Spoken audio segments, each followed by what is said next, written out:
इस बड़ी खबर पर हमारे 3 सहयोगी हमारे साथ जुड़ चुके हैं। बलराम पांडे दिल्ली एयरपोर्ट से लाइव हैं, पवन गौड़ बीजेपी दफ्तर से हैं और शशांक कुमार पटना से हैं, नितिन नवीन के घर से लाइव हैं। शशांक, सबसे पहले आपसे जानना चाहेंगे वहां किस तरह की हलचल देखने को मिल रही है। नितिन नवीन अब से थोड़ी देर में पटना से दिल्ली के लिए रवाना होने वाले हैं। देखिए, उनको सुबह 8:30 बजे ही पटना एयरपोर्ट से दिल्ली के लिए रवाना होना था, लेकिन कुहासे के कारण उड़ान सेवा पर असर जो है वो पड़ा है। हम उनके पटना में सरकारी आवास पर मौजूद हैं और अब जानकारी मिल रही है कि करीब 11:30 बजे वो पटना एयरपोर्ट से दिल्ली के लिए जो है वो रवाना हो सकते हैं। अंदर अभी उनसे मिलने के लिए डिप्टी सीएम सम्राट चौधरी आए हैं, बातचीत जो है वो अंदर चल रही है। और देखिए, बिहार के कोने कोने से जो कार्यकर्ता हैं वो यहाँ पर पहुँचने शुरू हो गए हैं नितिन नवीन से मिलने के लिए, बधाई देने के लिए।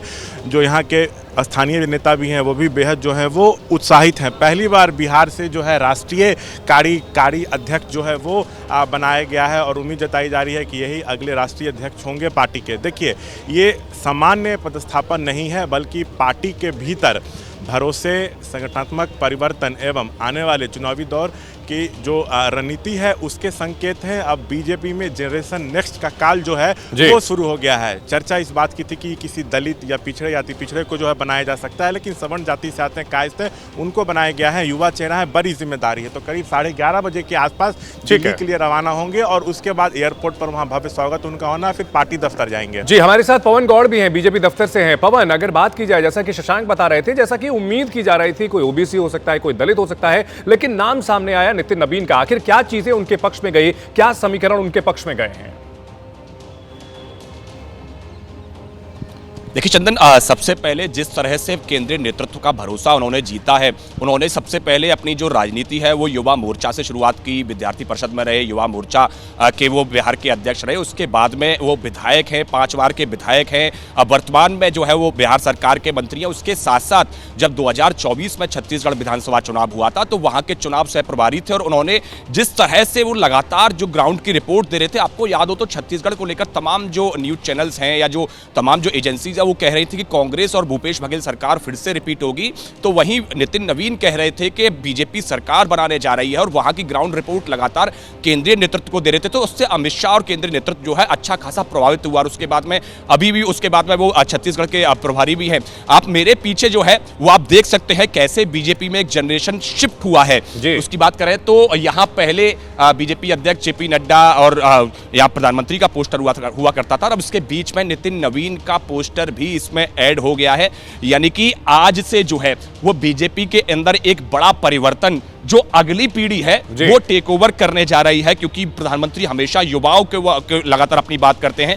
बीजेपी दफ्तर में एक बड़ी तैयारी की गई है उनके आगमन की। हालांकि कार्यक्रम थोड़ा सा डिले हो गया है क्योंकि वहां से कोहरे के चलते उनकी फ्लाइट नहीं उड़ पाई। सबसे पहले नितिन नवीन यहां पहुंचेंगे तो गेट पर ही वो उतरेंगे और ये दोनों ओर जो आप बैरिकेटिंग देख रहे हैं, यहां तमाम पार्टी के कार्यकर्ता यहां खड़े रहेंगे और उनका स्वागत करेंगे। उसके बाद में अगर बात करें तो यहां खुद बीजेपी के राष्ट्रीय अध्यक्ष यहां जेपी नड्डा यहां खड़े होंगे और उनको रिसीव करेंगे। उसके बाद में जब नितिन नवीन पार्टी मुख्यालय के अंदर पहुंच जाएंगे तो सबसे पहले जो नीचे रूम है अध्यक्ष का, वहां बैठकर अपना कार्यभार ग्रहण करेंगे और उसके बाद में मल्टीपर्पज हॉल में उनका एक बड़ा स्वागत सम्मान कार्यक्रम किया जाएगा। यानी कि बीजेपी दफ्तर में उनके स्वागत की तैयारियां पूरी हैं। चूंकि एक बड़ा मैसेज बीजेपी ने दिया है, युवाओं नेतृत्व पर भरोसा किया है। प्रधानमंत्री हमेशा युवाओं को राजनीति में आगे लाने की बात करते हैं, तो ऐसे में नितिन नवीन एक बड़ा जो है नाम साबित हुआ है। बिल्कुल बड़ा नाम साबित हुआ है और चौंकाने वाला नाम भी साबित हुआ है, क्योंकि चर्चा कई बड़े नामों की हो रही थी, लेकिन नितिन नवीन का नाम कहीं रेस में नहीं था, दूर दूर तक कहीं नहीं था। इन सब के बीच बलराम पांडे जो कि दिल्ली एयरपोर्ट पर है हमारे साथ। बलराम, अगर बात की जाए, कांग्रेस की ओर से सवाल ये खड़े किए जा रहे हैं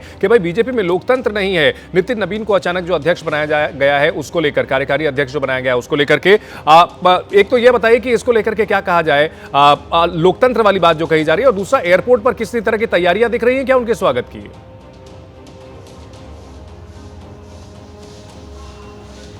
देखिए चंदन, आपको बता दें कि कोहरे का कहर लगातार दिल्ली एनसीआर में देखने को मिल रहा है और जिस तरीके से कोहरा है उसको लेकर के जो नितिन नवीन की फ्लाइट थी वो डिले हो गई है और यही वजह है कि उन्हें सुबह 10 बजे यहाँ एयरपोर्ट पे पहुँचना था। उनके स्वागत की यहाँ पर तैयारी की गई थी, लेकिन कोहरे की वजह से उनकी फ्लाइट डिले हो गई और वहाँ से पटना से अगर हम बात करें तो वो टेक ऑफ नहीं हुई। यही वजह है कि वो लगभग 11:30 बजे के आसपास अपने आवास से निकलेंगे और 12 बजे के आसपास उनकी फ्लाइट जो है वो टेक ऑफ होगी और 1 बजे के बाद वो दिल्ली पहुंचेंगे और लगभग 1:30 बजे ये जो वीआईपी गेट है आप मेरे पीछे देख रहे हैं, यहां से वो बाहर आएंगे और यहीं पर उनका भव्य स्वागत किया जाएगा और उसके बाद यहीं से वो सीधे पार्टी मुख्यालय के लिए रवाना होंगे। हालांकि जो बड़े लीडर थे वो यहां पर पहुंचे थे, लेकिन जिस तरीके से कोहरे की वजह से फ्लाइट डिले हुई उसके बाद जो नेता हैं वो यहां से चले गए और माना जा रहा है कि लगभग 1:45 बजे के आसपास फिर यहां पर जो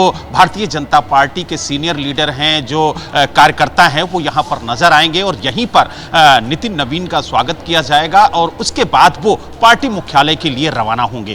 हालांकि जो दूसरा सवाल आपका था कि जो कांग्रेस बार बार लोकतंत्र को लेकर के सवाल खड़े कर रही है और जिस तरीके से बीजेपी पर निशाना साध रही है, तो आपको बता दें भारतीय जनता पार्टी लगातार आप देखिए चौंकाने वाले नतीजे देती है, चाहे वो चुनावी माहौल की बात हो, चाहे नियुक्ति की बात हो। आप देखिए कई राज्यों में जब मुख्यमंत्री नियुक्त किए गए बीजेपी की तरफ से, तब भी चौंकाने वाली बातें सामने आई। लोग उम्मीद लगा रहे थे कि कौन मुख्यमंत्री होगा और जिस तरीके से आप देखिए उत्तर प्रदेश में बीजेपी प्रदेश अध्यक्ष चुना गया पंकज चौधरी को, तो कहीं ना कहीं उनका नाम नहीं था, लेकिन अचानक से उनका नाम आया और उसके बाद पार्टी ने उन्हें एक बड़ी जिम्मेदारी दी और यही वजह है कि नितिन नवीन को लेकर के कहीं दूर दूर तक कोई आशंका नहीं थी, कोई चर्चा नहीं थी बलराम की नितिन नवीन का नाम इस रेस में शामिल भी है और ऐसे में अचानक से उनके नाम का ऐलान किया जाता है। शशांक, अगर बात की जाए तो बिहार के पहले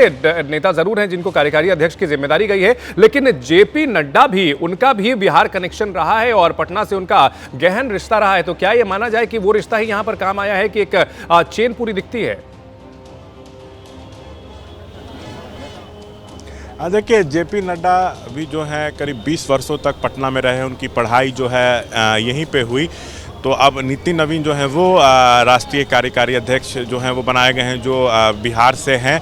अब कुछ देर में वो रवाना भी होने वाले हैं। देखिए, ये जब छत्तीसगढ़ में प्रभारी बने थे तो उसी समय जो है ये अमित शाह के संपर्क में आए थे और उनके करीबी माने जाते हैं। और देखिए, यहाँ पे पटना के कोने कोने से कार्यकर्ता पहुँचे हैं उनको बधाई देने के लिए। बांकीपुर से ही वो नितिन नवीन विधायक हैं, 5वीं बार जीते हैं। आप लोग नितिन नवीन को बधाई देने के लिए आए हैं, कितनी बड़ी उपलब्धि है उनके लिए और आप लोग कितने खुश हैं? पार्टी को फायदा होगा? उपलब्धि ही नहीं, बिहार के लिए गौरव का विषय है कि भारतीय जनता पार्टी के इतिहास में बिहार से पहली बार कार्यकारी राष्ट्रीय अध्यक्ष बने हैं। ये पूरे बिहार वासियों के लिए बहुत गौरव का विषय है, खासकर बांकीपुर की जनता जो है बांकीपुर के लिए एक गौरवान्वित करने वाला युवा चेहरा है। पार्टी को कितना लाभ होगा?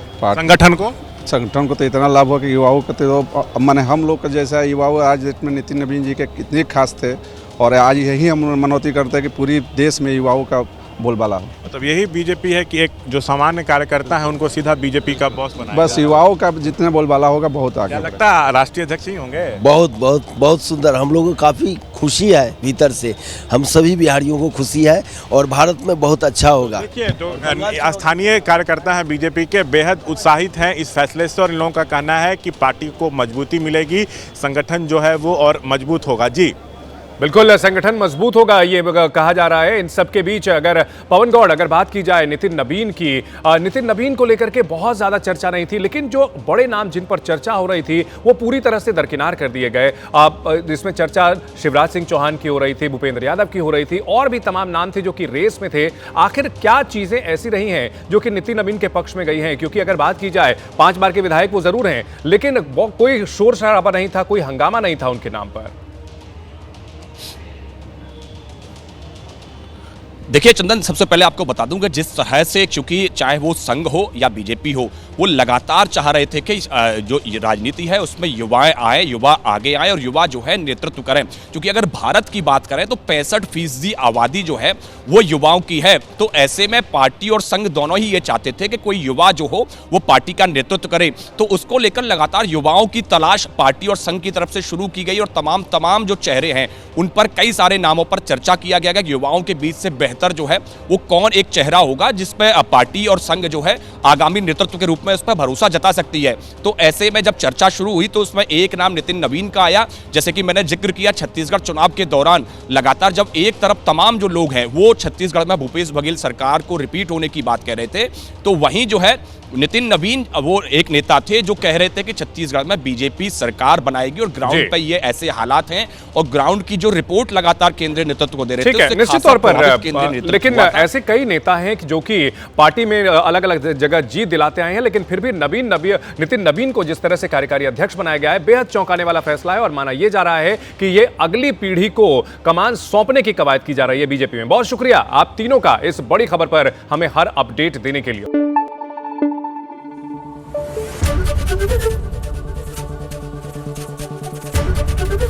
एबीपी न्यूज आपको रखे आगे।